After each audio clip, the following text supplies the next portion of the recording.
Hi guys, ഞാൻ അജന. ഇതെൻ്റെ ലൈഫിലെ ഫസ്റ്റ് ഇൻ്റർനാഷണൽ ട്രിപ്പാണ് കേട്ടോ. നിങ്ങളെല്ലാവരും തമ്മിലിൽ കണ്ട പോലെ നേപ്പാളിലേക്കാണ് ഞാൻ പോകുന്നത്. ഇത്രയും ദിവസം ഞാൻ ലൈഫിൽ ഇതുവരെ വീട്ടിൽ നിന്ന് മാറി നിന്നിട്ടില്ല. അതുകൊണ്ട് എനിക്ക് നല്ല പേടിയും നല്ല എക്സൈറ്റ്മെൻറ്റും ഉണ്ട് കേട്ടോ. ഈ ഒരു 15 ദിവസത്തെ യാത്രയിൽ നേപ്പാളിലെ കൾച്ചറും നേപ്പാളിൽ നമ്മൾ എന്തൊക്കെയാണ് എക്സ്പ്ലോർ ചെയ്തത് ആൻഡ് ഫുൾ ബഡ്ജറ്റ് ഡീറ്റെയിൽസ് നമ്മൾ ഇതിൽ കൊടുത്തിട്ടുണ്ട് കേട്ടോ. പിന്നെ ഒന്നാമത്തെ കാര്യം, ഞങ്ങളിത് നല്ല ബഡ്ജറ്റ് ഫ്രണ്ട്ലി ആയിട്ടുള്ള ഒരു ട്രിപ്പാണ് പോയത്. അപ്പോൾ നമുക്ക് എങ്ങനെയാണ് വ്ളോഗിലോട്ട് പോവാം. അപ്പോൾ guys, welcome back to my travel vlog. ഞാനും എൻ്റെ ഫ്രണ്ടും കൂടി കറക്റ്റ് ഒരു 12 മണിയായപ്പോൾ ബത്തേരിയിൽ നിന്ന് ഇറങ്ങിയിട്ടുണ്ടായിരുന്നു. 5:20 നമ്മുടെ ട്രെയിൻ. ഈ കാണുന്ന മംഗള ലക്ഷദ്വീപ് ട്രെയിനിലാണ് നമ്മൾ പോകുന്നത്.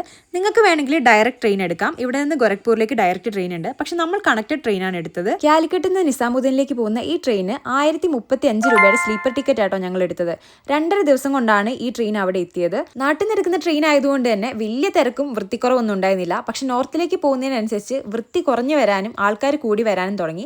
അങ്ങനെ എങ്ങനെയൊക്കെയോ 2.5 ദിവസം സർവൈവ് ചെയ്ത് 1:30 ആയപ്പോൾ നമ്മൾ നിസാമുദ്ദീൻ റെയിൽവേ സ്റ്റേഷനിലെത്തി. നമുക്ക് ഏറ്റവും കൂടുതൽ ഫുഡിനേക്കാളും സ്പെൻഡ് ചെയ്യേണ്ടി വന്നത് വെള്ളത്തിനായിരുന്നു കേട്ടോ. അപ്പോൾ എത്തിയ പാടെ ഞങ്ങളുടെ ഉണ്ടായിരുന്ന ബോട്ടിലെല്ലാം വെള്ളം നിറച്ചു. പിന്നെ ഞങ്ങൾ നേരെ പോയത് ക്ലോക്ക് റൂമിലേക്കാണ്. കാരണം 2.5 ദിവസമായിട്ട് ഞങ്ങൾ കുളിച്ചിട്ടുണ്ടായിരുന്നില്ല. അങ്ങനെ റെയിൽവേ സ്റ്റേഷൻ്റെ പുറത്തുള്ളൊരു ക്ലോക്ക് റൂമിൽ നിന്നാണ് ഞങ്ങൾ ഡ്രസ്സൊക്കെ മാറ്റി കുളിച്ച് ബാഗെല്ലാം അവിടെ വെച്ചിട്ടാണ് വന്നത്.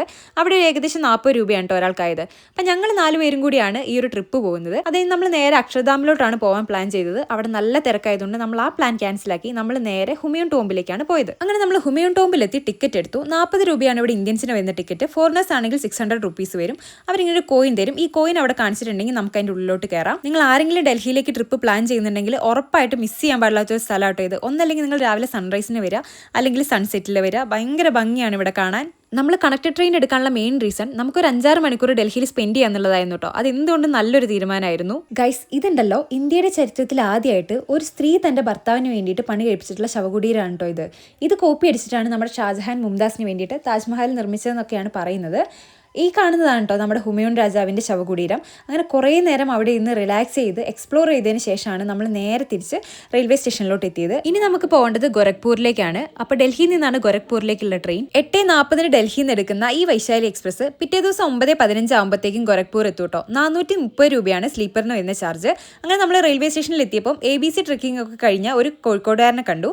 അത് നമ്മൾ നേരെ ഫ്രഷ് ആവാനാണ് പോയത്. അങ്ങനെ ഫ്രഷായി തിരിച്ച് നമ്മൾ ഇറങ്ങി. ഇനി നമ്മൾ പോകുന്നത് ഈ ബസ്സിലാണ് കേട്ടോ. ഗോരഖ്പൂർ എത്തിക്കഴിഞ്ഞാൽ റെയിൽവേ സ്റ്റേഷൻ്റെ പുറത്തായിട്ട് ഇങ്ങനത്തെ പ്രൈവറ്റ് ബസ്സുകൾ ഉണ്ടാവും. 150 രൂപയാണ് നമ്മുടെ നേപ്പാൾ ബോർഡറിലേക്ക് വരുന്ന ചാർജ്.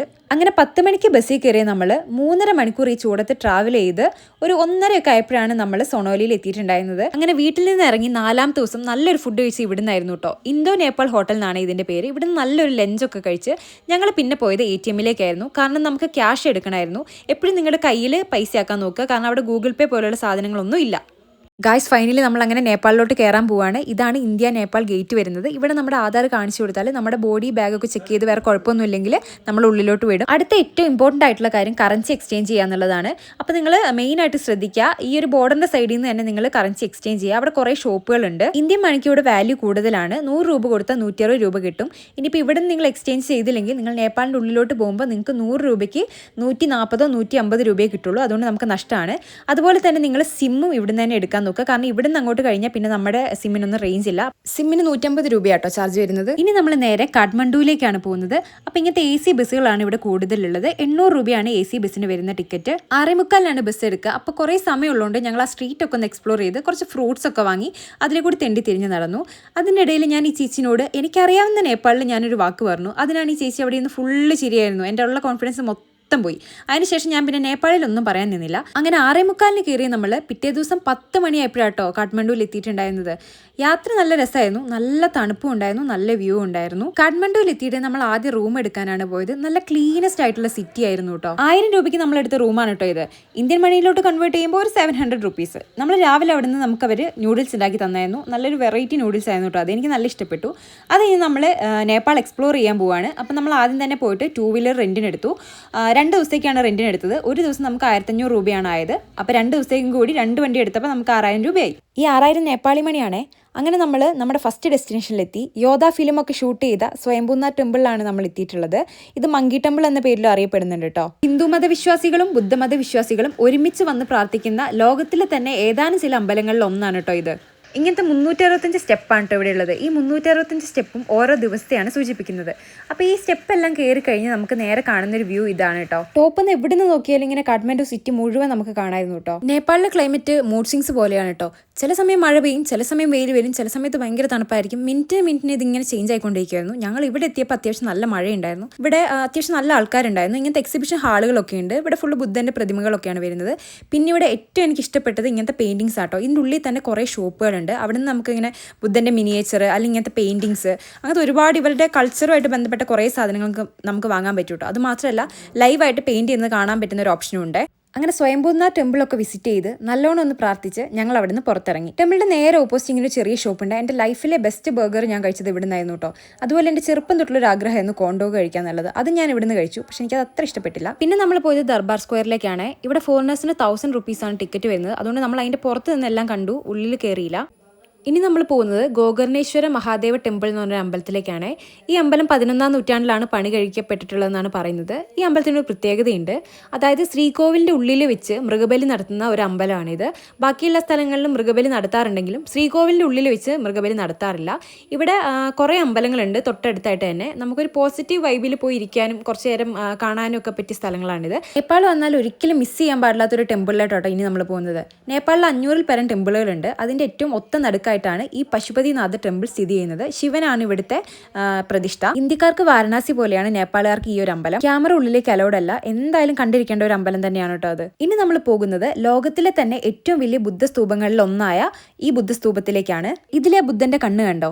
ഇതിന്റെ അർത്ഥം ബുദ്ധൻ നമ്മൾ എന്ത് ചെയ്താലും നമ്മളെ വാച്ച് ചെയ്യുന്നുണ്ട് എന്നുള്ളതാണ് കേട്ടോ. ഇവിടെയും തൊട്ടടുത്തായിട്ട് ചെറിയ ചെറിയ അമ്പലങ്ങളുണ്ട്. അത് കൂടാതെ നമുക്ക് എക്സ്പ്ലോർ ചെയ്യാനും ഷോപ്പ് ചെയ്യാനും പറ്റിയ നല്ലൊരു ഓപ്ഷൻ ഉണ്ട് കേട്ടോ. ഇവിടെ ഭയങ്കര പീസ്ഫുൾ ആയിട്ടുള്ള അറ്റ്മോസ്ഫിയർ ആണ് ഇവിടെ. അങ്ങനെ റൂമിലോട്ട് തിരിച്ചു പോകാനായപ്പോഴത്തേക്കും ക്ലൈമറ്റ് നന്നായിട്ട് ചേഞ്ച് ആയിട്ടുണ്ടായിരുന്നു. മഴയെല്ലാം മാറിക്കഴിഞ്ഞ് നമ്മൾ തമേലി സ്ട്രീറ്റ് എക്സ്പ്ലോർ ചെയ്യാൻ വേണ്ടിയിട്ടാണ് പോയത്. പക്ഷെ നിങ്ങളൊരു കാര്യം ശ്രദ്ധിക്കുക, ഒരു 9 മണിക്ക് മുമ്പ് നിങ്ങൾ തമേലി സ്ട്രീറ്റ് എക്സ്പ്ലോർ ചെയ്യുക. അപ്പോഴത്തേക്ക് ഏകദേശം ഷോപ്പെല്ലാം അടയ്ക്കും. അതുകൊണ്ട് തന്നെ നമുക്ക് അധികം അങ്ങോട്ട് എക്സ്പ്ലോർ ചെയ്യാൻ പറ്റിയില്ല. അങ്ങനെ നമ്മൾ ചായ കുടിച്ച് തിരിച്ച് റൂമിലെത്തി. അപ്പോൾ ഗായ്സ്, ഇന്ന് നേപ്പാൾ ഡേ 2 ആണ്. ഇന്നലെ നമുക്ക് നല്ല മഴയായതുകൊണ്ട് സത്യം പറഞ്ഞാൽ കുറേ സ്ഥലം നമുക്ക് എക്സ്പ്ലോർ ചെയ്യാൻ ഇറങ്ങാനൊന്നും പറ്റിയിട്ടുണ്ടായിരുന്നില്ല. പക്ഷേ ഇന്ന് രാവിലെ എഴുന്നേറ്റപ്പോൾ തന്നെ ഇങ്ങനത്തെ വെയിലാണ് കാണുന്നത്. പക്ഷേ നേപ്പാളിന് ശരിക്കും മൂഡ് സ്വിങ്സ് ആയതുകൊണ്ട് നമുക്ക് അങ്ങനെ ഉറപ്പിച്ച് പറയാനൊന്നും പറ്റില്ല. അങ്ങനെ രാവിലെ എഴുന്നേറ്റ് ഒന്ന് റെഡിയായി ഞങ്ങൾ റൂമിൻ്റെ ഉള്ളിൽ നിന്ന് തന്നെ ചായയൊക്കെ ഉണ്ടാക്കി കഴിഞ്ഞിട്ട് ഞങ്ങൾ റെൻ്റൽ വണ്ടിയും എടുത്ത് ഞങ്ങൾ ഇറങ്ങി. നേപ്പാളിൽ എങ്ങോട്ട് പോകാനാണെങ്കിൽ ഇങ്ങനെ സൈഡിൽ ഏതെങ്കിലുമൊക്കെ ബുദ്ധൻ്റെ അമ്പലങ്ങൾ ഉണ്ടാവും കേട്ടോ. കാഠ്മണ്ഡു സിറ്റിയുടെ തിരക്കുകളിൽ നിന്നൊക്കെ മാറി അങ്ങ് ആകാശത്തോട് അടുത്ത് നിൽക്കുന്ന ചന്ദ്രഗിരി ഹിൽസിലോട്ടാട്ടോ നമ്മളിനി പോകുന്നത്. അവിടെ നിന്ന് ടിക്കറ്റ് എടുത്തു. 1320 രൂപയാട്ടോ ഇന്ത്യൻസിന് വരുന്നത്. അതിവിടെ ഇവർ ചെക്ക് ചെയ്യും. ചെക്ക് ചെയ്തതിന് ശേഷം നമ്മൾ ഉള്ളിലോട്ട് കടത്തിവിടും. നല്ല തിരക്കായിരുന്നു കേട്ടോ ഇന്ന്. കുറച്ചധികം നേരം വെയിറ്റ് ചെയ്തതിൽ ഇപ്പോൾ ഒരു റിഗ്രറ്റും തോന്നില്ല കേട്ടോ. ഇങ്ങനെ നമ്മൾ 20 മിനിറ്റ് ഈ ഒരു കേബിൾ കാറിലാണ് പോകാൻ പോകുന്നത്. ഇത് ലൈഫിലെ ഫസ്റ്റ് എക്സ്പീരിയൻസ് ആയതുകൊണ്ട് തന്നെ അടിപൊളിയായിരുന്നു. ഏകദേശം 9000 മീറ്റർ മുകളിലേക്കാണ് നമ്മൾ പോകാൻ പോകുന്നത്. ഇങ്ങനെ ഒരു 10-15 മിനിറ്റോളം നമ്മൾ ഈ കേബിൾ കാറിൽ യാത്ര ചെയ്യണം. അങ്ങനെ യാത്ര ചെയ്ത് നമ്മൾ മേലേക്ക് എത്തി. ഇവിടെ ഒരു അമ്പലമുണ്ട്. അതുകൂടാതെ ഇവിടെ നിന്ന് മൗണ്ട് എവറസ്റ്റ് കാണാൻ പറ്റും. നമുക്ക് ഭാഗ്യം ഉണ്ടെങ്കിലും ക്ലൈമറ്റ് ഓക്കെ ആണെങ്കിലും മാത്രമാട്ടോ മൗണ്ട് എവറസ്റ്റ് കാണാൻ പറ്റൂ. ഇവിടേക്ക് നല്ല ഹൈ ആൾട്ടിറ്റ്യൂഡ് ആയതുകൊണ്ട് തന്നെ ബ്രീത്ത് ചെയ്യാൻ നല്ല ബുദ്ധിമുട്ടുണ്ടായിരുന്നു. എന്നിട്ട് നമ്മൾ ഈ കയറ്റമൊക്കെ കയറി ഇവിടെ എത്തി. ഇവിടെ നിന്ന് നോക്കിയാലാണ് മൗണ്ട് എവറസ്റ്റ് കാണാൻ പറ്റുക. ഞാൻ നേരത്തെ പറഞ്ഞ പോലെ ഭാഗ്യം ഉണ്ടെങ്കിൽ കാണാം, പക്ഷെ നമുക്ക് ഭാഗ്യമില്ലായിരുന്നു, അതുകൊണ്ട് കണ്ടില്ല. പക്ഷെ എന്നാലും കുഴപ്പമില്ല. ഞാൻ കുറേ നേരം നോക്കി എന്നിട്ട് മൗണ്ട് എവറസ്റ്റ് പോയിട്ടൊരു മല പോലും ഞാൻ അവിടെ കണ്ടില്ല. അത് കഴിഞ്ഞ് ഞങ്ങൾ പോയപ്പോഴാണ് ഈ ഒരു റിച്വൽ അവിടെ കണ്ടത്. എനിക്ക് തോന്നുന്നത് കപ്പിൾസിന് വേണ്ടിയിട്ടുള്ളതാണ്. പിന്നെ നമുക്ക് അവിടെ അധികം നേരം നിൽക്കേണ്ട ആവശ്യമില്ലാത്തതുകൊണ്ട് നമ്മൾ നേരെ അമ്പലത്തിൻ്റെ അങ്ങോട്ടേക്ക് ചെന്നു. ഈ ഒരു അമ്പലം ഒരുപാട് പഴക്കമുള്ള അമ്പലമൊന്നും അല്ല കേട്ടോ. പക്ഷെ എന്നാലും പഴയ മോഡലിലാണ് ഈ ഒരു അമ്പലം നിർമ്മിച്ചിട്ടുള്ളത്. വന്നതിനേക്കാളും അടിപൊളിയായിരുന്നു കേട്ടോ പോയപ്പം. അത് നിങ്ങൾക്ക് വീഡിയോ കണ്ടിട്ടുണ്ടെങ്കിൽ മനസ്സിലാവും. ആക്ച്വലി വണ്ടർലയിൽ ഒരു റൈഡ് കയറിയ പോലെ ഉണ്ടായിരുന്നു. കാരണം ഇറക്കമായതുകൊണ്ട് തന്നെ അത്യാവശ്യം നല്ല സ്പീഡ് ഉണ്ടായിരുന്നു കേട്ടോ. ഇതൊരു നല്ല എക്സ്പീരിയൻസ് ആയിരുന്നു. നിങ്ങൾ നേപ്പാളിൽ വരികയാണെങ്കിൽ മസ്റ്റായിട്ടും ട്രൈ ചെയ്യണം. 1320 രൂപ കൊടുത്തതിനുള്ളത് അതിനേക്കാളും വേർത്തായിരുന്നു കേട്ടോ ഇത്. ഉയരം കൂടുന്തോറും ഭക്ഷണത്തിൻ്റെ വിലയും കൂടുന്ന ഈ മോമോസ് കഴിച്ചപ്പോഴാണ് മനസ്സിലായത്. എപ്പോഴും ട്രിപ്പ് സക്സസ് ആയി ശരിയാവില്ലല്ലോ. അതുകൊണ്ട് ഞങ്ങൾക്ക് 1-2 സ്ഥലത്ത് പോയപ്പോൾ വഴി തെറ്റി കുറച്ച് ലേറ്റ് ആയിട്ടുണ്ടായിരുന്നു. അത് നമ്മൾ റെൻ്റൽ എടുത്ത സ്ഥലത്ത് കൊണ്ടുപോയിട്ട് വണ്ടി കൊടുത്തു. അതിനുശേഷം ഞങ്ങൾ തിരിച്ച് റൂമിലോട്ട് നടക്കുന്ന സമയത്ത് ഇതുപോലൊരു ടെമ്പിൾ കണ്ടു കേട്ടോ. ഈ സ്റ്റെപ്പ് കണ്ടപ്പോഴേ മനസ്സിലായത് ടെമ്പിൾ ആയിരിക്കുന്നത്. അങ്ങനെ കാഠ്മണ്ഡു ഒക്കെ കണ്ടു കഴിഞ്ഞ് ഞങ്ങൾ ഇനി പൊക്രയിലേക്ക് പോവുകയാണ് കേട്ടോ. അപ്പം നമ്മളങ്ങനെ നേരെ കാഠ്മണ്ഡു ബസ് സ്റ്റോപ്പിലേക്ക് പോയി. ഒരു കാര്യം നിങ്ങൾ പ്രത്യേകം ശ്രദ്ധിക്കുക, നമ്മൾ ബസ് സ്റ്റോപ്പിലേക്കൊക്കെ എത്തുമ്പോഴത്തേക്ക് ഏജന്റുമാർ വന്ന് നമ്മളെ പൊതിയും. നിങ്ങൾ അതൊന്നും മൈൻഡ് ചെയ്യേണ്ട. നിങ്ങൾ ഉള്ളിൽ കയറുക, ടിക്കറ്റ് എടുക്കുക, പോവുക, അതായിരിക്കും നല്ലത്.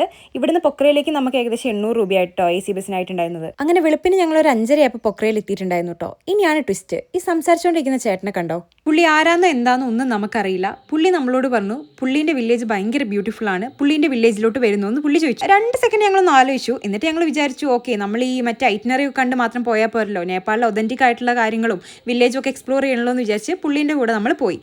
ആളെ ട്രസ്റ്റ് ചെയ്യാൻ പറ്റുമോ? അത് മാത്രമല്ല നമ്മൾ ഇങ്ങനൊരു സ്ഥലത്ത് പോയിട്ട് നമ്മൾ ഇങ്ങോട്ട് പോകുന്നതെന്ന് നമുക്ക് 4 പേർക്കും അല്ലാതെ വേറെ ആർക്കും അറിയില്ല. സോ എന്തെങ്കിലും പറ്റിയാൽ ആരും അറിയാൻ പോകുന്നില്ല നമ്മളിങ്ങനെ ട്രാപ്പായിന്ന്. അങ്ങനെ എല്ലാ ചിന്തകളും എൻ്റെ മൈൻഡിൽ കൂടെ ഓടുന്നുണ്ടായിരുന്നു. പിന്നെ രണ്ടും കൽപ്പിച്ച് നമ്മളങ്ങ് പോയി. ഇതാണ് വിഷ്ണുബായ്. വിഷ്ണുബായിനെ ട്രസ്റ്റ് ചെയ്ത് വന്നുകൊണ്ട് ഇത്രയും ബ്യൂട്ടിഫുൾ ആയിട്ടുള്ള സ്ഥലമൊക്കെ കാണാൻ പറ്റിയേ. അല്ലെങ്കിൽ ശരിക്കും ഇതൊക്കെ നമുക്ക് മിസ്സായേനെ. അങ്ങനെ പുള്ളി നമ്മൾ ആദ്യം കൊണ്ടുപോയത് ഒരു വ്യൂ പോയിന്റിലേക്കായിരുന്നേ. അത് നമ്മളൊരു 3 കിലോമീറ്ററൊക്കെ ട്രക്ക് ചെയ്തിട്ട് അവരുടെ വില്ലേജ് തന്നെ ഒരു ഷോപ്പിലെത്തി. അവരുടെ വില്ലേജിലുള്ള ഒരേ ഒരു ഷോപ്പാണ് കേട്ടോ ഇത്. നമുക്ക് അവരവിടുന്ന് ചായയൊക്കെ തന്നിട്ടുണ്ടായിരുന്നേ. പക്ഷെ അതിൻ്റെ പൈസയൊന്നും അവർ വാങ്ങിയിട്ടുണ്ടായിരുന്നില്ല. അത് മാത്രമല്ല നമ്മൾ കേരളത്തിൽ നിന്നാണ് വന്നതെന്ന് പറഞ്ഞപ്പോൾ അവർക്ക് കുറച്ചും കൂടി കാര്യം കൂടുതലായിരുന്നേ. ഇവിടെയുള്ള കുറേ പേരൊക്കെ കേരളത്തിൽ വന്ന് ജോലി ചെയ്തിട്ടുണ്ടെന്നാണ് പറഞ്ഞത്. പിന്നെയും നമുക്കൊരു 4 കിലോമീറ്ററോളം ട്രക്ക് ചെയ്യാനുണ്ടായിരുന്നു. ട്രക്കിംഗ് ഒക്കെ ഓക്കെ ആയിരുന്നു. പക്ഷേ ഇത്രയും വലിയ ബാഗും വെച്ച് അത്രയും ദൂരം നടക്കാമെന്ന് പറയുന്നത് ഭയങ്കര ടാസ്ക് ആയിരുന്നു. അതിൻ്റെ കൂടെ നല്ല മഴയും ഉണ്ടായിരുന്നു. അങ്ങനെ കുറച്ച് നേരം റെസ്റ്റ് ചെയ്ത് അങ്ങനെയൊക്കെയാണ് നമ്മൾ പോയത്. അങ്ങനെ ഫൈനലി നമ്മൾ വിഷ്ണുബായിൻ്റെ വീട്ടിലെത്തി. ഒരു മലേൻ്റെ മണ്ടയിലാട്ടോ ഈ വീട് വരുന്നത്. ഇതാണ് പുള്ളിയുടെ അമ്മ. ചെറിയൊരു വീടായിരുന്നു കേട്ടോ ഇത്. എന്നിട്ടും പുള്ളി നമ്മൾ ഒരു ദിവസം സ്റ്റേ ചെയ്യാൻ വേണ്ടിയിട്ട് അവിടേക്ക് വിളിച്ചു. ഇപ്പം നമ്മളൊക്കെ ആണെങ്കിൽ നമ്മുടെ വീട്ടിലേക്കൊക്കെ ആരെങ്കിലും ഇങ്ങനെ വരികയാണെങ്കിൽ നമ്മൾ സൗകര്യമില്ല, അതില്ല ഇതില്ല എന്നൊക്കെ വിചാരിക്കില്ലേ. പക്ഷേ ഇത്രയും ഒരു ചെറിയ ഇതിലേക്കാണ് പുള്ളി നമ്മളെ എന്താ പറയുക നിറഞ്ഞ മനസ്സോടെ നമ്മളെ വിളിച്ചത്. അതാലോചിച്ചപ്പോൾ എനിക്ക് ശരിക്കും സന്തോഷം തോന്നി കേട്ടോ. അത് നമ്മൾ താഴെ നിന്ന് കുറച്ച് മീൻ വാങ്ങിയിട്ടുണ്ടായിരുന്നേ. അപ്പോൾ അശ്വിനും വിഷ്ണുബായും കൂടി ആ മീൻ നന്നാക്കുമായിരുന്നു. കുറച്ച് നേരം ഞങ്ങൾ ആ പുറത്തൊക്കെ ഒന്ന് പോയി എക്സ്പ്ലോർ ചെയ്ത് അത് നമ്മൾ നേരെ കിച്ചണിലോട്ട് കയറി. ആ അടുക്കളയിൽ നിന്നുള്ള വ്യൂ ഒന്ന് നോക്കുക ഗൈസ്, എന്തൊരു രസമായിരുന്നു എന്നറിയാം. അവിടെ തന്നെ ഇരിക്കാൻ തോന്നിയായിരുന്നു. പിന്നെ നമ്മൾ അവിടെ പോയിട്ട് പയറൊക്കെ നന്നാക്കാൻ വേണ്ടി അവരെ ഹെൽപ്പ് ചെയ്തു കേട്ടോ.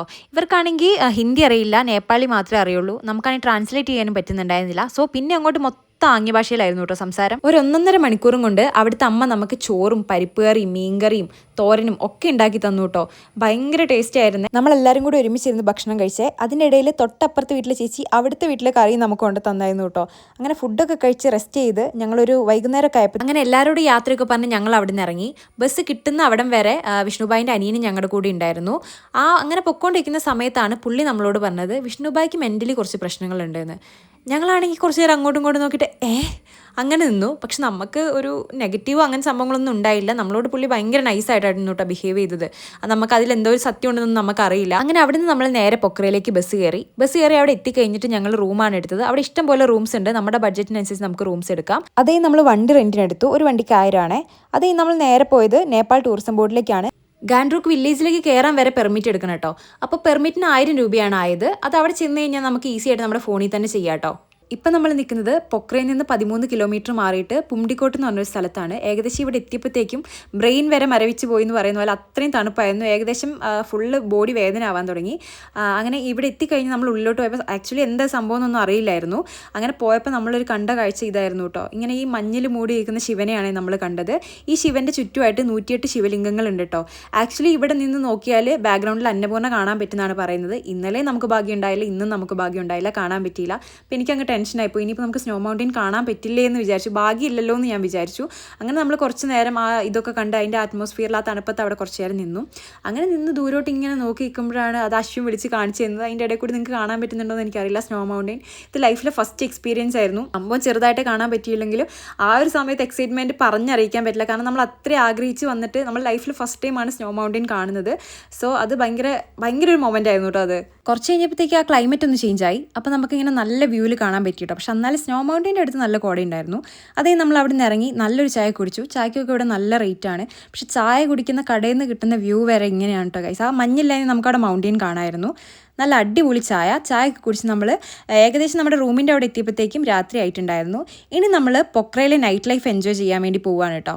അങ്ങനെ നമ്മൾ റൂമിലെത്തി നമ്മുടെ ഡിന്നർ കഴിച്ചു. ആക്ച്വലി നമ്മുടെ ട്രിപ്പ് ഇത്ര ബഡ്ജറ്റ് ഫ്രണ്ട്ലി ആവാനുള്ള കാരണം 15 ദിവസത്തിൽ 10 ദിവസം നമ്മൾ നൂഡിൽസ് കഴിച്ചാണ് സർവൈവ് ചെയ്തത്. സോ അതുകൊണ്ട് നമുക്ക് ബഡ്ജറ്റ് നല്ല കുറച്ച് പോകാൻ പറ്റി. അങ്ങനെ നമ്മൾ നേരെ പൊക്ര ടൗണിലോട്ട് ഇറങ്ങി. കാഠ്മണ്ഡു സിറ്റിനേക്കാളും നൈറ്റ് ഓൺ ആയിട്ടിരിക്കുന്ന പൊക്രയിലാണ് കേട്ടോ. പിന്നെ അത് മാത്രമല്ല ഇവിടെ ഏറ്റവും കൂടുതലുള്ളത് ഫോറിനേഴ്സ് ആയിരുന്നേ. അപ്പോൾ ഞങ്ങൾ അവിടെ കുറേ നേരം എക്സ്പ്ലോർ ചെയ്തു. ഒരു സൈഡിലായിട്ട് ഇവിടെ ലേക്കൊക്കെ ഉണ്ടായിരുന്നു. അങ്ങനെ ഫുള്ള് നമ്മൾ അവിടെ ഫുള്ളൊന്ന് കറങ്ങി നടന്നു. ഇവിടെ ഫുഡ് എക്സ്പ്ലോർ ചെയ്യാനും ഷോപ്പ് ചെയ്യാനൊക്കെ പറ്റിയ നല്ലൊരു ഓപ്ഷനാണ്. ആൻഡ് ഓൾസോ നമുക്ക് ഇവിടെ ചെന്നാൽ നല്ല മ്യൂസിക് ഇവിടെ എൻജോയ് ചെയ്യാൻ പറ്റും. അങ്ങനെ എനിക്ക് ഏറ്റവും കൂടുതൽ കൺഫ്യൂഷൻ ഇതിൽ ഏത് പിക്ക് ചെയ്യുന്നുള്ളതായിരുന്നു കേട്ടോ. കാരണം ഞാൻ അവിടെ നിന്ന് ഒരു 4-5 എണ്ണം വാങ്ങിയിട്ടുണ്ടായിരുന്നു. കാരണം ഇനി നമുക്ക് ഇത് വേറെ എവിടെ നിന്നും കിട്ടില്ലല്ലോ. സോ അങ്ങനെ നൈറ്റ് ഫുള്ള് നമ്മൾ അവിടെ ചിലവഴിച്ചിട്ട് തിരിച്ച് നമ്മൾ നമ്മുടെ റൂമിലോട്ട് പോയി. അങ്ങനെ ഗൈസ് നേപ്പാൾ ഡേ 4 ആണെന്ന്. ഇപ്പോൾ സമയം ഏകദേശം 4:30. ഞങ്ങളൊരു സ്ഥലത്തേക്ക് പോവുകയാണ് കേട്ടോ. ഈ ഒരു സമയം ഭയങ്കര ഒരു ഇരുട്ടായതുകൊണ്ട് ആ വിഷ്വൽസ് ഒന്നും എനിക്ക് എടുക്കാൻ പറ്റിയില്ല. അങ്ങനെ ഏകദേശം ഒന്ന് നേരം വെളുത്ത് വന്നപ്പോൾ കണ്ട കാഴ്ച ഇതാണ് ഗൈസ്. സത്യം പറഞ്ഞാൽ ഹാർട്ട് മെൽറ്റായി പോയി. കാരണം 2 ദിവസമായിട്ട് നമുക്ക് മര്യാദയ്ക്ക് സ്നോ മൗണ്ടെയിൻ മിസ്സായിരുന്നു. പക്ഷേ ഇപ്പം എവിടെ നിന്ന് നോക്കിയാലും ഈ സ്നോ മൗണ്ടെയിൻ ആണ് കേട്ടോ കാണുന്നത്. രാവിലെ 4 മണിക്ക് എഴുന്നേറ്റ് 1.5 മണിക്കൂർ ഈ തണുപ്പത്ത് കൂടി യാത്ര ചെയ്ത് ഞങ്ങൾ വന്നത് വേറൊന്നിനുമല്ല, ദാ ഈ ഒരു വ്യൂ കാണാൻ വേണ്ടിയിട്ടായിരുന്നു കേട്ടോ. ഈ ഒരു വ്യൂ കാണാൻ വേണ്ടിയിട്ട് എത്ര എഫേർട്ട് എടുത്താലും അതിനൊരു കുഴപ്പമില്ല. നിങ്ങൾ എന്തായാലും ലൈഫിൽ എന്തായാലും ഇവിടെ ഒന്ന് കാണണം. എൻ്റെ ലൈഫിൽ ഞാൻ കണ്ടിട്ടുള്ളതിൽ വെച്ച് ഏറ്റവും ബെസ്റ്റ് സൺറൈസ് ഇതായിരുന്നു കേട്ടോ. 2 ജാക്കറ്റ് ഇട്ടിട്ട് പോലും എനിക്ക് നല്ല ബോഡി പെയിൻ ഉണ്ടായിരുന്നു കേട്ടോ. കാരണം തണുത്ത് മരവിച്ച് പോയി ബോഡി ഫുള്ള്. അന്നപൂർണ്ണയുടെ ഭംഗി കണ്ട് മെൽറ്റായി 3.5 മണിക്കൂറാട്ടോ ഞാൻ അവിടെ ഇരുന്നത്. ഈ വ്യൂ പോയിന്റ് ഇനി ഏതാന്ന് പറഞ്ഞുതരാം. ഇതാണ് സാരംകോട്ട്. ഇവിടുത്തെ മെയിൻ പ്രതിഷ്ഠിത ഒരു അമ്പലമാണ്, ഗണപതിയാണ്. ഇവിടെ ഈ ഒരു വ്യൂ പോയിന്റിലേക്ക് നമുക്ക് എത്തണമെങ്കിൽ 50 രൂപ ടിക്കറ്റ് എടുക്കണം. ഈ ഒരു ഗണപതി ക്ഷേത്രത്തിലേക്ക് വരാൻ ടിക്കറ്റ് ഒന്നുമില്ല. പക്ഷേ ഇങ്ങനെ ഒരു വ്യൂ കിട്ടണമെങ്കിൽ നമുക്ക് 50 രൂപ അവിടെ പേ ചെയ്യണം കേട്ടോ. ഇവിടെ പൂജയും സംഭവങ്ങളൊക്കെ ഉണ്ട്. ജസ്റ്റ് ഞങ്ങൾ അമ്പലത്തിൻ്റെ അതിലെ കൂടെയൊക്കെ പോയി. അതേ ഞങ്ങൾ കുറച്ച് നേരം കൂടി അവിടെ നിന്നു കേട്ടോ. അങ്ങനെ നമ്മൾ ക്ലൗഡ് ബെഡ് ഒക്കെ കണ്ട് ഇറങ്ങി. അങ്ങനെ ഇറങ്ങിയപ്പോഴാണ് റോഡ് സൈഡിൽ ഒരു ചേച്ചി ഇതിങ്ങനെ സെല്ല് ചെയ്യുന്നത് കണ്ടത്. ഇത് ക്രോഷയാണ് കേട്ടോ. അപ്പോൾ ഇത് കണ്ടപ്പോൾ എനിക്കിത് ഇഷ്ടപ്പെട്ടു. അപ്പോൾ ഞാൻ ഇത് അവിടെ നിന്ന് വാങ്ങിയിട്ടുണ്ടായിരുന്നു കേട്ടോ. അങ്ങനെ നമ്മൾ നേരെ തിരിച്ചിറങ്ങി. അങ്ങനെ നമ്മൾ അവിടെ നിന്ന് ഇറങ്ങി. ഇന്നലെ നമ്മൾ പുണ്ടിക്കോട്ട് പോയപ്പോൾ തന്നെ നമുക്കറിയായിരുന്നു ചായ കുടിക്കാൻ എന്തായാലും തോന്നും. പക്ഷെ അത്രയും എമൗണ്ട് കൊടുത്ത് ചായ കുടിക്കാനുള്ള പൈസ നമ്മുടെ ഇല്ലാത്തതുകൊണ്ട് നമ്മൾ സാധനമെല്ലാം എടുത്തിട്ടാട്ടോ വന്നത്. അങ്ങനെ നമ്മൾ ചായ വെച്ചുകൊണ്ടിരിക്കുമ്പോൾ നമുക്കൊരു ഫ്രണ്ടിനെ കിട്ടി. ഇവനാണെങ്കിൽ ചായ കുടിച്ച് പോകുന്നവരെ അവിടെ നോക്കി നിൽക്കുന്നുണ്ടായിരുന്നു കേട്ടോ. അങ്ങനെ അവിടെ നിന്ന് ആ തണുപ്പത്ത് നല്ല ചായയൊക്കെ കുടിച്ച് ഞങ്ങൾ വീണ്ടും യാത്ര തുടങ്ങി. ഇനി നമ്മൾ പോകുന്നത് പൊക്രയ്ക്കടുത്തുള്ള ഗുപ്തേശ്വർ എന്ന് പറയുന്ന ഒരു ഗുഹാക്ഷേത്രത്തിലേക്കാണ്. ഗുപ്തേശ്വർ എന്നാൽ മറിഞ്ഞിരിക്കുന്ന ദൈവം എന്നാണ്. 16-ാം നൂറ്റാണ്ടിൽ ഈ ഗുഹയ്ക്കുള്ളിൽ നിന്ന് ഒരു ശിവലിംഗം കണ്ടെത്തി. അതിനുശേഷമാണ് ഇതൊരു ക്ഷേത്രമായിട്ട് മാറിയത്. എന്തായാലും മസ്റ്റ് വിസിറ്റ് ചെയ്യേണ്ട ഒരു സ്ഥലമാട്ടോ. എനിക്ക് ഭയങ്കര ഇഷ്ടപ്പെട്ട ഒരു സ്ഥലം കൂടിയാണിത്. വീഡിയോ ഒന്നും അങ്ങോട്ട് അലൗഡ് അല്ലായിരുന്നു. സംഭവം ഈ ഗുഹേൻ്റെ ഉള്ളിൽ കൂടി കുറച്ച് നേരം നമ്മൾ നടക്കണം. ഭയങ്കര ഒരു ഇരുട്ടും നല്ലൊരു അറ്റ്മോസ്ഫിയറുമാണ്, നല്ല തണുപ്പുമാണ്. അതിൻ്റെ ഉള്ളിൽ വെള്ളച്ചാട്ടവും ഉണ്ട്. അതുപോലെ ശിവൻ്റെ പൂജയും അമ്പലമൊക്കെ ഉണ്ട് അതിൻ്റെ ഉള്ളിൽ. അതൊരു എന്തായാലും മസ്റ്റ് വിസിറ്റ് ചെയ്യേണ്ട ഒരു സ്ഥലമാണ് കേട്ടോ. ഇവിടെ ടിക്കറ്റും സംഭവങ്ങളൊന്നുമില്ല. ഇനി നമ്മൾ അന്നപൂർണ്ണേനെ നേരെ അടുത്തുനിന്ന് കാണാൻ പോകാൻ കേട്ടോ. അപ്പോൾ ഗാൻഡ്രൂക്ക് വില്ലേജിലേക്കാണ് നമ്മൾ പോകുന്നത്. അവിടെ നമ്മൾ ടിക്കറ്റ് എടുത്തു. 450 രൂപയാണ് ബസ്സിന് വരുന്നത്. ഏകദേശം എനിക്ക് അവിടെ എത്താനായപ്പോഴത്തേക്കും തീരെ വയ്യാണ്ടായിട്ടുണ്ടായിരുന്നു. ഞാൻ ബസ്സിൽ കയറിയത് ഞാൻ ഉറങ്ങിപ്പോയി. എനിക്ക് അത്രയും പറ്റുന്നുണ്ടായിരുന്നില്ല. പക്ഷേ ജേർണി എന്ന് പറയുന്നത് ഭയങ്കര ഡേഞ്ചറസ് ആയിരുന്നു കേട്ടോ. ഞാൻ ഇടയ്ക്ക് കണ്ണ് തുറന്നപ്പോൾ എനിക്ക് നല്ല പേടിയായിട്ട് പിന്നെ ഞാൻ കണ്ണടച്ച് ഉറങ്ങുക ചെയ്തത്. ഇവിടെ നമുക്ക് ഇഷ്ടം പോലെ ഹോം സ്റ്റേ ഉണ്ട്. ഒരു പ്രത്യേകത എന്താണെന്ന് വെച്ചാൽ എല്ലാ ഹോം സ്റ്റേയും നോക്കിയാലും ഇങ്ങനെ നമുക്ക് അന്നപൂർണ്ണേനെ കാണാൻ പറ്റും കേട്ടോ. അങ്ങനെ 700 രൂപയ്ക്ക് ഞങ്ങൾ 4 പേർക്കും കൂടി എടുത്ത റൂമാണ് കേട്ടോ ഇത്. അതേ നമ്മൾ അവിടെ നിന്ന് ഒരു ചായ ഇട്ട് കൊടുത്തു. തണുപ്പ് എനിക്ക് തീരെ സഹിക്കാൻ പറ്റുന്നില്ല. അതിൻ്റെ ഇടയിൽ എനിക്ക് വയ്യാണ്ടാവും കൂടി ചെയ്തു. അങ്ങനെ നമ്മൾ ആ രാത്രി എങ്ങനെയൊക്കെയോ സർവൈവ് ചെയ്ത് പിറ്റേ ദിവസം രാവിലെ ഞാൻ എഴുന്നേറ്റപ്പോൾ ആക്ച്വലി എൻ്റെ കാല് ഫുള്ള് മരച്ചിട്ട് ഞാൻ വിചാരിച്ചു ഞാൻ ചത്തുപോയിന്ന്. കാരണം എനിക്ക് അനങ്ങാനേ പറ്റുന്നില്ല. അത്രയും ഡ്രസ്സും ജാക്കറ്റ് ഇട്ടിട്ടാണ് ഞാൻ കിടന്നത്. എന്നിട്ട് എനിക്ക് അനങ്ങാൻ പറ്റുന്നില്ല. പക്ഷേ എല്ലാം നമ്മൾ സാക്രിഫൈസ് ചെയ്തത് ഈ ഒരു വ്യൂ കാണാൻ വേണ്ടിയിട്ടായിരുന്നു കേട്ടോ. അങ്ങനെ അന്നപൂർണ്ണേൻ്റെ ഭംഗി നേരിട്ട് ആസ്വദിച്ച് ഞങ്ങൾ ഗാൻഡ്രൂക്ക് വില്ലേജ് ഒന്ന് എക്സ്പ്ലോർ ചെയ്യാമെന്ന് വിചാരിച്ചു. ലോകത്തെ ഏറ്റവും ബ്യൂട്ടിഫുൾ ആയിട്ടുള്ള വില്ലേജ് ആണിതെന്ന് പറയുന്നതിൽ ഒരു തെറ്റുമില്ല. കാരണം അത്രയും ബ്യൂട്ടിഫുൾ ആയിട്ടുള്ള വ്യൂ ആണല്ലോ ഇവിടുന്ന് കിട്ടുന്നത്. അത് മാത്രമല്ല ഈ ഒരു കല്ല് വെച്ചാണ് ഇവിടുത്തെ മൊത്തം വീടുകൾ ഉണ്ടാക്കുന്നത്. അത് തന്നെ കാണാൻ ഭയങ്കര ഭംഗിയാണ്. പിന്നെ പ്രത്യേകിച്ച് ഇവിടെ വഴിയൊന്നുമില്ല. ഏത് വഴി പോയാലും നല്ല അടിപൊളി സ്പോട്ടിലോട്ട് നമ്മൾ എത്തും. പിന്നെ നമ്മൾ നേരെ പോയത് ഭയങ്കര റീൽസിലൊക്കെ വൈറലായിട്ടുള്ള ഒരു ഗുരും കോട്ടേജ് ഇല്ലേ, ആ ഒരു കോട്ടേജിലേക്കായിരുന്നു. അവിടെ പോയപ്പോൾ നമുക്ക് കുറേ മലയാളീസിനെ കിട്ടിയിട്ടോ. അവിടുത്തെ വ്യൂ ഒന്നും പറയാനില്ല. അവിടെയൊക്കെ റൂംസിന് ഏകദേശം 2000-2500 വരുന്നത്. കാരണം അതിനുള്ളതുണ്ട് അവിടെ. അങ്ങനെ നമ്മൾ അവിടെ പോയി. അവിടെ അത്യാവശ്യം തിരക്കുണ്ടായിരുന്നു. എന്നാലും കുഴപ്പമില്ല, നമുക്ക് കുറച്ച് ഫോട്ടോസും വീഡിയോസും ഒക്കെ എടുക്കാൻ പറ്റി. കുറേ നേരം നമുക്ക് എന്താ പറയുക, മേഘം ഒന്നും മൂടാതെ നമുക്ക് അന്നപൂർണ്ണേനെ കാണാൻ പറ്റി എന്നുള്ളത് തന്നെയാണ് മെയിനായിട്ടുള്ള കാര്യം. നേപ്പാളിൽ പോയി കഴിഞ്ഞാൽ നമുക്ക് നേപ്പാളി ഡ്രസ്സിൽ കുറച്ച് ഫോട്ടോസും വീഡിയോസൊക്കെ എടുക്കാൻ പറ്റും കേട്ടോ. അപ്പോൾ അതിന് വേണ്ടിയിട്ട് ആ ഒരു ഗുരും കോട്ടേജിൽ തന്നെ നമുക്ക് ടിക്കറ്റ് എടുക്കാം. നേപ്പാളി ക്യാഷ് 300 വരുന്നത്. നമ്മുടെ നാട്ടിൽ 150 അത്രയൊക്കെ വരുള്ളൂ കേട്ടോ. അങ്ങനെ ഞാൻ ആ ടിക്കറ്റൊക്കെ എടുത്തു. നമുക്ക് ടൈമുണ്ട്. എനിക്ക് 8 to 9 മണി വരെയായിരുന്നു ടൈം കിട്ടിയത്. അപ്പോൾ അതിൽ ഡ്രസ്സ് അവിടെ നമുക്ക് റെഡിയാക്കി തരാനൊക്കെ ആളുണ്ടായിരുന്നു. അങ്ങനെ ആ ചേച്ചി നമുക്ക് ഈ ഡ്രസ്സൊക്കെ ഇട്ട് തന്നു. അങ്ങനെ അവരുടെ ട്രഡീഷണൽ ഔട്ട്ഫിറ്റാണ് കേട്ടോ ഇത്. കാണാൻ എങ്ങനെയുണ്ട്? ഒരു കപ്പിളും കൂടി വേണമായിരുന്നു. ആണുങ്ങൾക്കും ഇതിനുള്ള ഓപ്ഷൻ ഉണ്ട് കേട്ടോ. പക്ഷേ നമുക്ക് കപ്പിളില്ലാത്തത് കൊണ്ട് ഞാൻ ഒറ്റയ്ക്ക് അത് എടുത്തു. And this is the final look. എനിക്ക് എന്തായാലും ഇവിടെ വരുമ്പോൾ ഇത് ചെയ്യണമെന്ന് ആഗ്രഹം ഉണ്ടായിരുന്നു കേട്ടോ. പിന്നെ വലിയ പൈസയൊന്നുമില്ല. പിന്നെ എന്തായാലും ഇവിടെ വരെ വന്നതല്ലേ. എനിക്ക് ഡ്രസ്സ് നല്ല ഇഷ്ടപ്പെട്ടു. അങ്ങനെ കുറച്ച് നമ്മൾ ഫോട്ടോയും വീഡിയോ ഒക്കെ എടുത്തു. എന്നിട്ട് തണുപ്പ് തീരെ സഹിക്കാൻ പറ്റുന്നില്ലായിരുന്നു, അത് വേറെ കേസ്. പക്ഷെ ഞാൻ ഇതിനു വേണ്ടി അത് സാക്രിഫൈസ് ചെയ്തു. ഓക്കെ, അങ്ങനെ കുറച്ച് നേരം ഫോട്ടോസും വീഡിയോസൊക്കെ എടുത്ത് നമ്മൾ തിരിച്ച് ആ ഡ്രസ്സെല്ലാം അവിടെ കൊടുത്തു. നമ്മൾ നേരെ തിരിച്ച് നമ്മുടെ റൂമിലോട്ടാണ് പോയിട്ടുണ്ടായിരുന്നത്. അങ്ങനെ നമ്മൾ അവിടെ അടുത്തുള്ളൊരു ഹോട്ടലിൽ കയറി ചായ കുടിച്ച്. ചായക്ക് 150 രൂപയായിരുന്നു. പക്ഷെ അതിനുള്ളത് ഉണ്ടായിരുന്നു. നല്ല ടേസ്റ്റുള്ള ചായയും അതുപോലെ കാണുന്ന ഈ വ്യൂ കണ്ടോ. ഇങ്ങനത്തെ ഒരു വ്യൂ ഒക്കെ കണ്ട് ചായ കുടിക്കാൻ പറ്റുമെന്ന് പറയുന്നത് സെറ്റല്ലേ. ഇതാണിപ്പോൾ ഗുരുങ് വില്ലേജ്. അങ്ങനെ നമ്മൾ ബാഗൊക്കെ പാക്ക് ചെയ്ത് നമ്മൾ തിരിച്ച് പോവുകയാണ്. ഇനി നമുക്ക് നേരെ പൊക്രയിലേക്കാണ് പോകേണ്ടത്. ഇവിടുന്ന് ബസ്സും ജീപ്പൊക്കെ ഉണ്ട്. അപ്പോൾ നമ്മൾ ബസ്സിനാണ് പോകുന്നത്. 450 രൂപയാണ് തിരിച്ച് നമുക്ക് അങ്ങോട്ട് വരുന്ന ബസ്സിൻ്റെ ചാർജ്. ഇങ്ങോട്ടേക്കുള്ള ജേണി ഭയങ്കര റിസ്ക് ആണ് കേട്ടോ. കാരണം ഒന്ന് അങ്ങോട്ടോ ഇങ്ങോട്ടോ മാറി നമ്മൾ കൊക്കയിലേക്ക് വീഴും. അങ്ങനത്തെ റോഡുമാണ്. ഫുള്ള് ലാൻഡ് സ്ലൈഡൊക്കെ വന്നിട്ട് ഫുള്ള് കല്ലുകളൊക്കെയാണ് റോഡിൽ. അപ്പം സത്യം പറഞ്ഞാൽ സൈഡിലിരുന്ന പേടിയാവും. അതുകൊണ്ട് ഞാനങ്ങ് നടക്കിരുന്നു. അങ്ങനെ 3.5 മണിക്കൂർ ട്രാവൽ ചെയ്ത് നമ്മൾ ലഞ്ചും കഴിച്ച് വൈകുന്നേരം സൊണോലിയിലേക്ക് ബസ് കയറി. 800 രൂപയാണ് ബസ്സിനായത്. അങ്ങനെ പിറ്റേ ദിവസം ഒരു 5:30 ആയപ്പോഴത്തേക്കും നമ്മൾ സൊണോലിയിൽ എത്തിയിട്ടുണ്ടായിരുന്നു. ഇപ്പം നമ്മൾ വീണ്ടും നേപ്പാൾ ബോർഡർ കടന്ന് നമ്മൾ ഇന്ത്യയിലോട്ട് പോകാൻ പോവുകയാണ്. അങ്ങനെ ഇവിടെ നിന്ന് നമ്മൾ 150 രൂപ ടിക്കറ്റ് എടുത്ത് വീണ്ടും ഗോരഖ്പൂരിലേക്കാണ് പോകുന്നത്. ഗോരഖ്പൂർ ഇന്ന് സ്റ്റേ ചെയ്തിട്ട് പിറ്റേ ദിവസം രാവിലെയാണ് നമുക്ക് ട്രെയിൻ വരുന്നത്. അപ്പം ഇന്ന് അവിടെ റൂം എടുത്ത് ഞങ്ങൾ പിറ്റേ ദിവസം രാവിലെ ഒരു 5:30-6 മണി ആയപ്പോഴത്തേക്കും നമ്മൾ റെയിൽവേ സ്റ്റേഷനിലെത്തി. ഇവിടുന്ന് ഡയറക്റ്റ് പാലക്കാടേക്കാണ് നമുക്ക് ട്രെയിൻ വരുന്നത്. 1040 രൂപയാണ് സ്ലീപ്പർ ടിക്കറ്റിന് വന്നത് കേട്ടോ. ഈ 3 ദിവസത്തെ യാത്ര സത്യം പറഞ്ഞാൽ എനിക്ക് ട്രോമയായിരുന്നു കേട്ടോ. 3 ദിവസം വാഷ്റൂമിൽ പോകാൻ പറ്റാതിരിക്കുകയും പിന്നെ ഇവന്മാരുടെ നോട്ടും കമൻറ്റടിയും എല്ലാം കൊണ്ട് ഭയങ്കര ബുദ്ധിമുട്ടായിരുന്നു യാത്ര. ഒന്നില്ലെങ്കിൽ AC കമ്പാർട്ട്മെൻറ്റിലോട്ട് മാറുക, അല്ലെങ്കിൽ ഡയറക്റ്റ് ട്രെയിൻ എടുക്കാതിരിക്കുക, അതായിരിക്കും നല്ലത്. അതൊക്കെ കഴിഞ്ഞ് നമ്മൾ 3 ദിവസം കഴിഞ്ഞിട്ട് പാലക്കാട് റെയിൽവേ സ്റ്റേഷനിലെത്തി. അവിടെ എത്തിയൊരു നല്ല ഫുഡ് കഴിച്ചപ്പോൾ കിട്ടിയൊരു സുഖമുണ്ടല്ലോ.